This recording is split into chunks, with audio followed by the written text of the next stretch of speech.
you haven't noticed, Christmas is coming.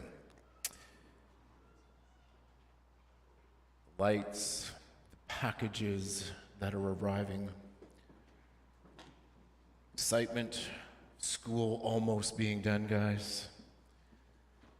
It's a time of where light becomes the focus, hope, peace, joy, all these things that we celebrate, both with lighting of candles, but even in culture, all kinds of clues and hints that point to a higher hope beyond us. But often what happens in this very same time, while one thing is being lifted up and hope and peace and joy is being pointed to, sometimes even just like when you hang those Christmas lights out in this cold, frigid, dark place called Canada, you also remember how dark it is. That the light is there in the midst of darkness. For many people, there's two things that are being held together and that are both true. The great hope that Christmas and the incarnation of Jesus that it brings, as well as the pain and brokenness and the hurting that they feel in their lives in very tangible ways. And I don't think that there's too many people here that I'm not talking to when I say that. Each of us experience that on a very regular basis, holding together that higher hope of Jesus Christ, if we're followers of him, alongside the pain and suffering that we experience and that we see around us as well. We need a higher hope for the hurting, which brings us to Psalm 25, because that's exactly what this Psalm of David points us towards. It's a psalm that covers a number of themes, which we'll touch on very shortly here. But Psalm 25 teaches us to wait on God for hope when we are hurting. I am not able in the time today to just walk through the psalm verse by verse, but I'm going to use an outline that I once heard of a sermon from Dane Ortland, and I'm going to adapt his outline because I think it takes it kind of at a bigger picture, but covers the psalm and what it's getting at very well. First, we're going to look at verses 1 to 3, though, the hope for crying out. Where is this hope that we are going to discover? It begins to come when we cry out to God. This is a psalm that is full of petitions of prayer. Over and over again, there is a petition followed by a meditation, petition, meditation, petition, meditation, and then two petitions to end out the psalm. We need hope, and one of the ways that we begin to step into the hope, to name that longing, to name the pain and the hurting that we're experiencing, move towards hope, is to cry out to God. Prayer is actually an act of hope. It can also be an act of desperation of going, God, I have no clue what to do in this moment. I have no idea what to do with the situation that I'm in, the pain and suffering that I'm experiencing or I'm watching someone else. I'm experiencing this desperation, but when you're crying out to God in prayer, it is also a defiant act of hope in the midst of the hurt that you and others are experiencing right then. It's not just an act of piety, certainly no less, but it is certainly an act of hope. Once read a study of just how significant a number of people in North America pray on a regular basis. What was fascinating is when they kind of laid it out of, there were significant amounts of those people who were agnostics and atheists, who either didn't know if there was a God or were convinced that there was not a God or a higher power of any source, that still prayed. In the midst of their pain, the situations that they find themselves in, they still find themselves crying out to someone and something beyond themselves for help in the midst of what they are going through. Experienced this many times with neighbors over the years. One of them, during a time when her mother was incredibly ill on another continent, came to us and said, I don't know that I believe really in any God at all, but I do know that you are people of faith, and can you pray for me? Not that I believe in it, but can you pray for me? It was an incredible act of bravery in one sense to come and say, I have a need. I don't know what to do with this pain. I don't know what to do with the situation that my mother is in, but I do recognize that I need to cry out, and someone needs to cry out on my behalf to meet me in this moment. I don't believe in God, but would you pray for me? That's where so many people find themselves even this year in this time of Advent, this time of preparation for Christmas. And David gives us some language, some words of how to do this. The Psalms are actually full of this, prayers and songs that are helping us to identify what we are going through, the different emotions, the different kind of situations, and then giving us language to cry out to God in an act of hope, saying, God, would you meet me here in this moment, in this pain, in this suffering? So David cries out to God, but he cries out not like an agnostic, not like an atheist. He knows where his hope is actually found. So he names the God that he is praying to, and he recognizes this is the one that is the only one who can provide a higher hope for the situations that I find myself in. So look at verses 1 to 3. To you, O Lord, there is Yahweh, God's personal covenant name. The God that is in personal relationship with David, with God's people, who has made promises that he will not break. To that person, to that God, to you, O Lord, I lift up my soul. O my God, in you I trust. Let me not be put to shame. Let not my enemies exult over me. Indeed, none who wait for you shall be put to shame. Indeed, they shall be ashamed who are wantonly treacherous. David cries out to God in a personal way, recognizing this is the only place that I can put my trust, that I can rest my soul, that I will find any kind of higher hope for the situations that life has brought me, or indeed, as we will see, that David's own sin has brought him. David knows where true hope is found because he knows God. Despite the ways that David has messed up, he feels safe coming into the presence of God and naming his pain, naming his hurt, naming his suffering, and saying, God, it's you that I trust, and it's you in you that I find a safe place to bear my soul and to find hope for all the situations that I find myself in. In Psalm 25, David and God himself, by putting it in the canon, is giving us language to cry out to him when we're hurting. So if in this season of pre-Christmas, in this season of waiting of Advent, you are finding yourself in any kind of situation of hurting, pain, suffering, David is pointing us in the direction that we need to go. The hope for crying out is found in God. And the one who is going to help us when we need to take our pain and disappointment, he is the one where our hope is found.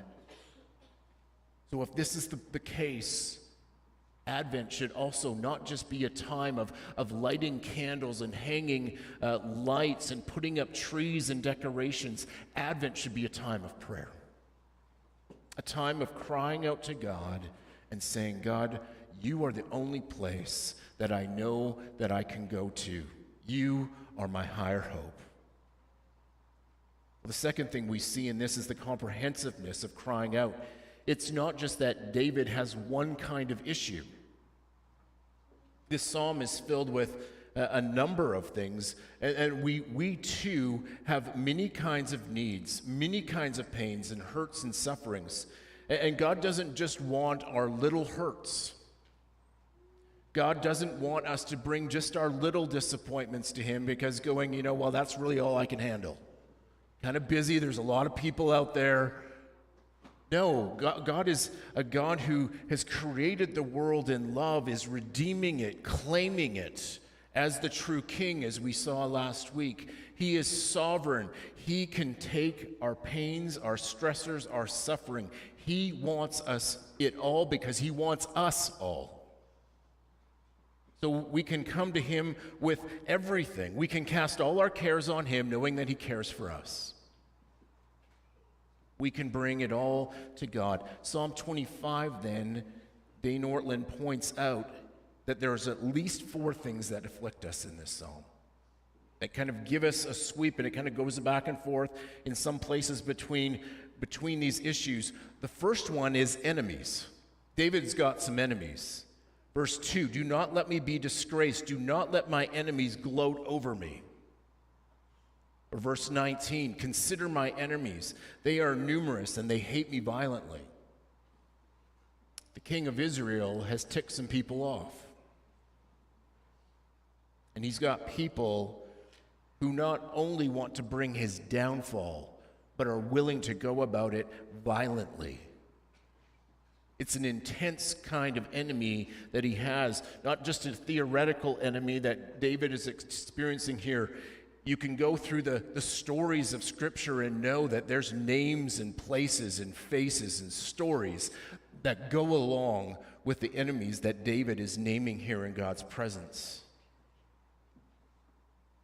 And I think if we're honest with ourselves, most of us would go, especially if you've lived a little bit of time, taken a few turns on this planet, you've probably got 1 or 2 people that you would go, they're probably not my biggest fan either.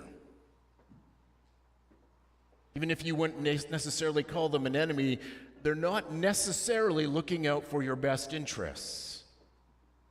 We too have enemies. This can be deserved. Sometimes our sin hurts people, it angers people. Their pain, their brokenness, their suffering, the things that they're crying out to God for, actually they can point back and go, it's because of this bonehead over here. They've caused my pain. They've caused my suffering. It's one way that we can have an enemy. But sometimes it actually can be undeserved. Sometimes just doing actually even the right thing can make people angry. Following Christ, being a faithful follower of God can actually make some people angry in this world. You can make enemies that way. And sometimes, as I've discovered, sometimes people just simply don't like you. Just shocking to me. I'm so charming. But sometimes people just don't like you, and sometimes you just go, I don't even know why. They don't like me enough because they're not even willing to engage me on it. So there's people that we can recognize that whatever reason, position or personality or whatever, we've got enemies. That's one of the kind of pains and hurtings that David brings to God. And even if you go, I don't think I have any kind of enemies, Peter the apostle says, actually you do. You have at least one. 1 Peter 5, your adversary the devil prowls around like a roaring lion seeking someone to devour. You have at least one enemy and he wants to eat you for lunch. We have enemies.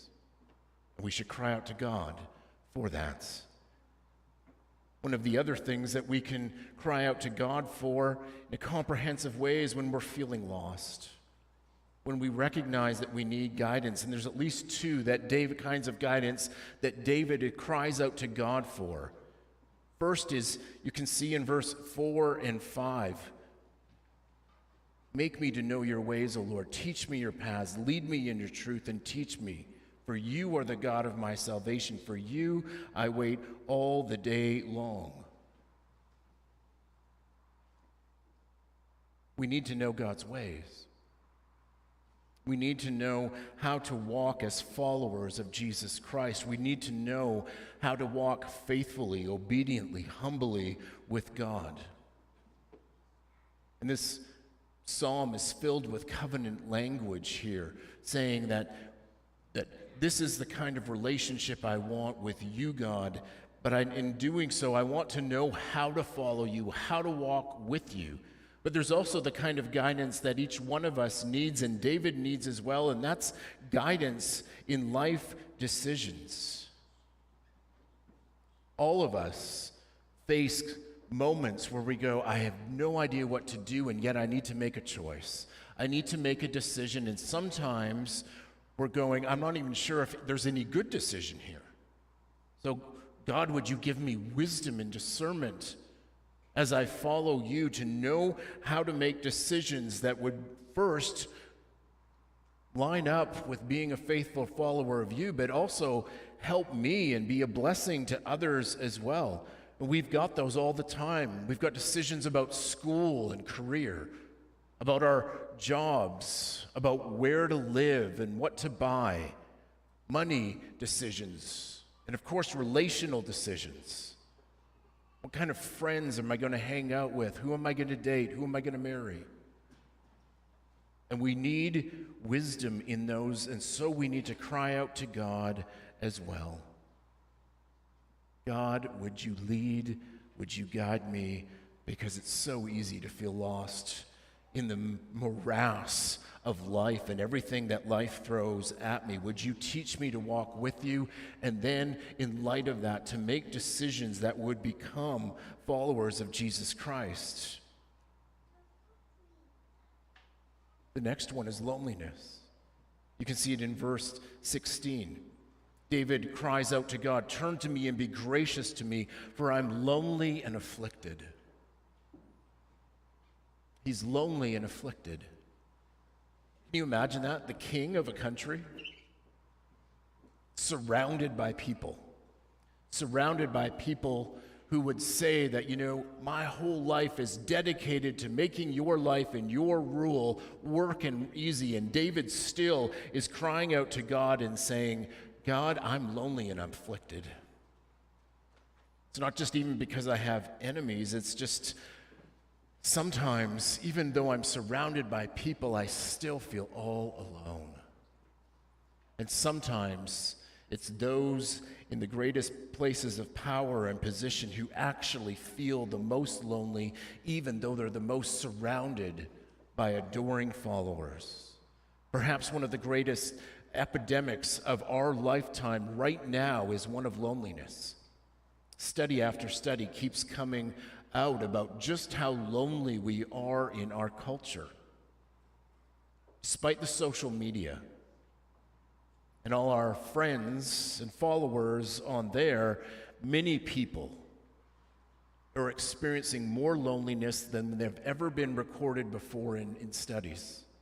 One of the studies I read just in the last week, it's like 40% of North Americans say that they're experiencing a profound sense of loneliness. 40%. And it's actually higher the older people get. And many of you know exactly what I'm talking about. That feeling that I'm actually walking so much of life alone. And even though I have people that are my friends and are my family, often I don't know what to say or to do because we seem to be walking parallel universes, and then that just touch every once in a while through the weeks or through the months. And that kind of loneliness is extremely and profoundly painful. And it doesn't just touch introverts, it touches extroverts too. Each one of us at some point in our life is going to know what it is to feel all alone and lonely, and the pain and the suffering that causes, because we were made for community. We were made for relationship with the community of the Trinity, and relationship with other people. Not just in superficial ways, but in profound, deep, committed relationships where they know us and we know them, and we can relate at deep, deep ways. Yet many of us feel lonely. And David is feeling lonely and afflicted. And the interesting thing, my observation as a pastor, is that the more people are hurting, the more they actually need community, the more they actually need people to come and love them, surround them, the more they actually tend to withdraw. There's this profound disconnect in the way that we tend to work as human beings. The more we're hurting, the more we tend to withdraw and pull ourselves in just to an ever smaller little cocoon, where often we are saying to ourselves in this track of our minds is that no one can relate to the moment that I'm in. No one can relate to the pain and suffering that I'm in. No one cares. Or I'm just a burden. I don't want to call anyone. I don't want to let anyone know because I would just burden them. And it's a lie from the pit of hell. David, in that kind of moment, brings it to the place where he finds his deepest security, his safest place, and his highest hope. He brings it to God in prayer. Finally, he brings feelings of guilt and shame. Verses 6 and 7 and 11 and 17 and 18, he is crying out to God and naming the reality that he experiences guilt. He experiences shame over his sin.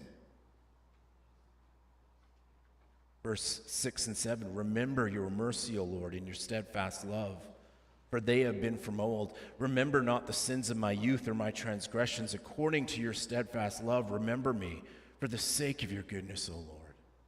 Over and over again, he cries out, recognizing that one of the reasons that he's broken and hurting and in pain and suffering is actually because of the things that he has brought on into his life. He is reaping the whirlwind, the consequences of his sin. And he seems to refer both to the sins of his youth, those old ones done when he was younger, as well as his current sins. And sometimes it's actually a muddled combination of all of those things that actually overwhelm us. All of us have guilt and shame that if we do not confess it, if it's not dealt with by the gospel at the foot of the cross, begins to build up and compound in its consequences in our lives. The pain, the hurt, the suffering, the loneliness, the enemies, all these other things, you can actually go back so often, not always, but so often, are because of the sin issues in our lives. We're in the issues in the lives of others, both those things that we did and that we're profoundly embarrassed about, ashamed of, feel so guilty for. Or those things of like, you know what, when I had the opportunity to say that or do that, I didn't do it. And I'm never going to get the chance to say that now to that person. I'm never going to get the chance to make that right. I'm never going to get the chance to go back, and my whole life now took a great turn at that moment. And here I am. And again, the longer you live, often the more these moments are in our lives. There's more of those things to name. They can depress us and destroy us if they are not dealt with. So David brings them again to the safest place in a comprehensive way, bringing all his issues, all his hurt, all his pain to God, deeply confessing and repenting to God, asking to be freed, both from other people gloating over his pain and its consequences, the consequences of his sin and shame, but also asking God to deal with it and to forgive him there. Look, David is giving us 4 broad categories here.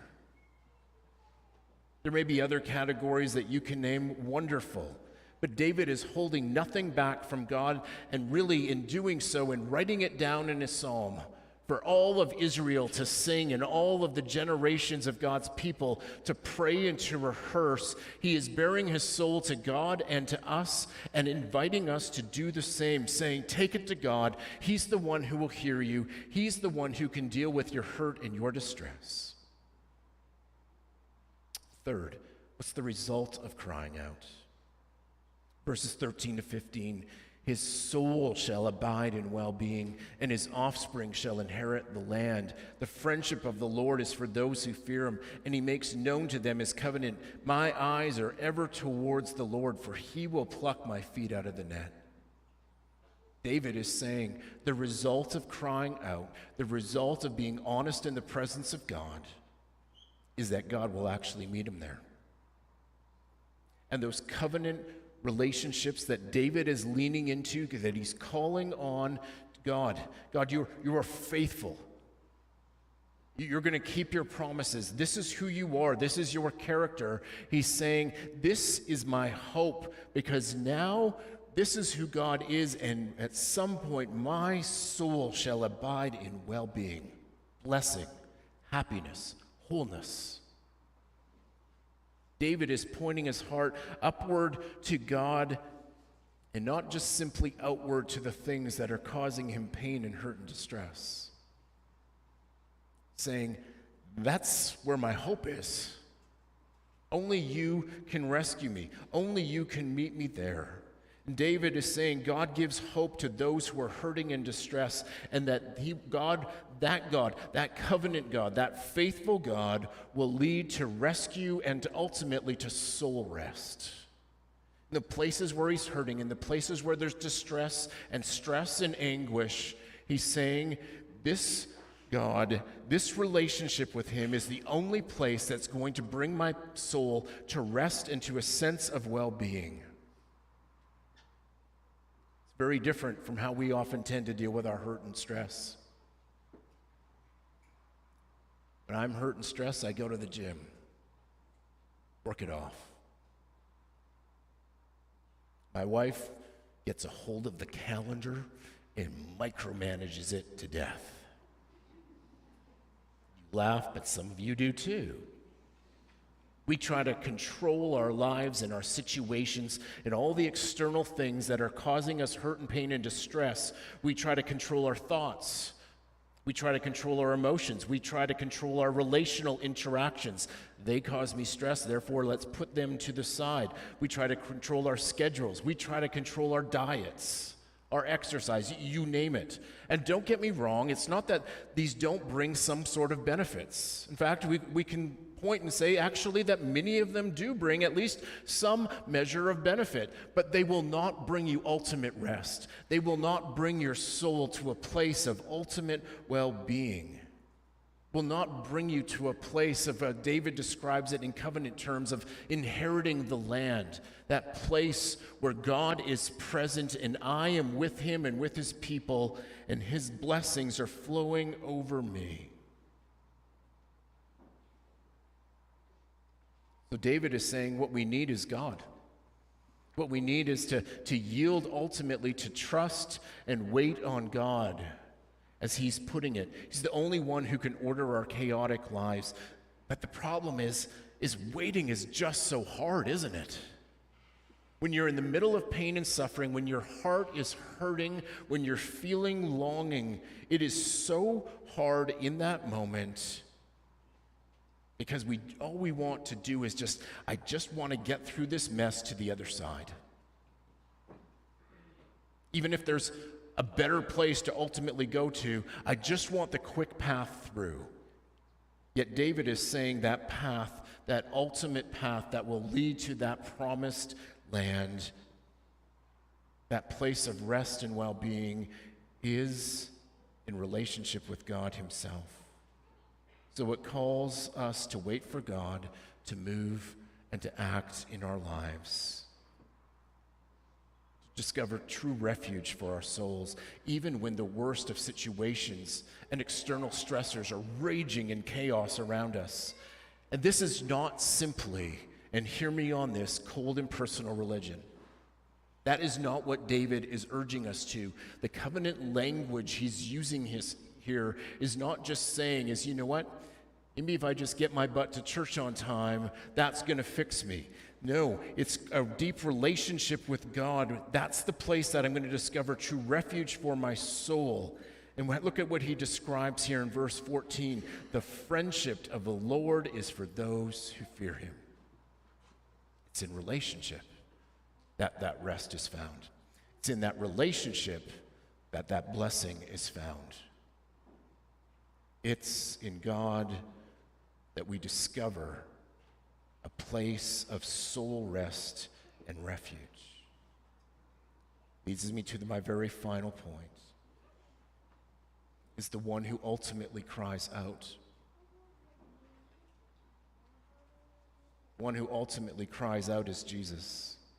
We have a reason to wait on and to put our full weight on and trust in God because there is one who has cried out for us, who has experienced pain and suffering far greater than any single one of us could ever experience. There is a greater David who cries out for us. It's Jesus Christ, the one that we wait for and remember at Advent, both his first coming and his second coming, when he promises to come and judge the world and set it right, and to set the world into new creation, eternal peace, eternal rest in a promised land when he comes and brings the new city of God down to earth, where he's ever present face to face with us. The highest hope for the world is Jesus Christ, where God stepped into human flesh, where Jesus left the security of heaven and stepped into the insecurity, the pain, the hurt, and suffering of the world willingly. As our substitute and on our behalf, God not only with us as Emmanuel, but God Emmanuel for us,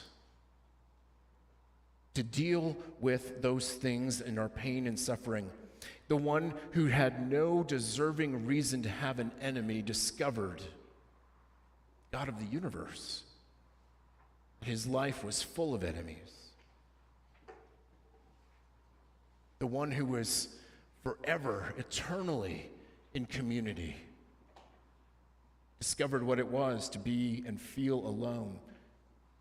The one who was perfect in thought and action discovered what it was like to feel the weight of human sin, human guilt, and human shame placed upon him on a cross. Man of sorrows and acquainted with grief. The one who takes our guilt and sin and shame upon himself. The one who is sinless, who identifies with sinners, and then by the power of the Spirit leads us to a higher hope in God, even in our deepest pain. Wherever you're feeling pain, wherever you're feeling that hurt today, whether in your life personally or alongside someone else there is one who now has not only cried out for you on that cross, my God, why have you forsaken me?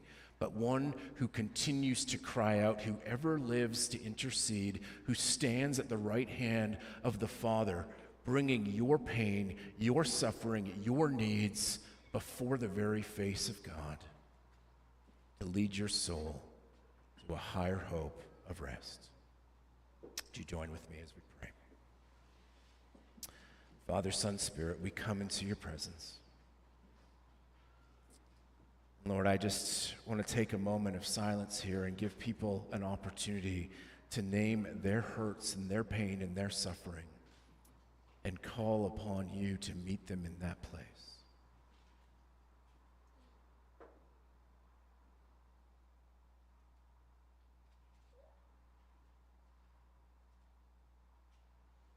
Lord, thank you for Jesus, who experienced our hurt and our suffering to lead us to a place of hope and rest. We pray this in Jesus' name.